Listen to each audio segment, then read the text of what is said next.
আর যখন বের হয়ে যাবে রুহটা, একবার ডান দিকে দৌড় দিবে আর একবার বাম দিকে দৌড় দিবে, আর একবার ভয়ে পেছনের দিকে রুহটা পালিয়ে বের হয়ে যাবে।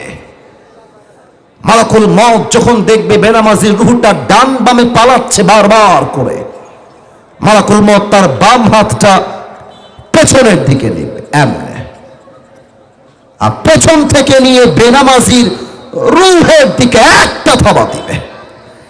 যখন তার রুহটা তার বুক থেকে এমনি টেনে হিচড়ে বের করবে, হাদিসে আসছে একটা জীবিত ছাগলকে যাবেহ না করে তার চামড়া কেউ যদি ব্লেড দিয়ে কেটে ফেলে, চাকু দিয়ে ছিঁড়ে ফেলে, ওই ছাগলটার যে পরিমাণ কষ্ট হয় তার চাইতে কমসে কম 70 গুণ বেশি কষ্ট দিয়ে বেনামাজি বান্দার রুহকে কবজ করা হবে। বলেন সবাই নাউজুবিল্লাহ।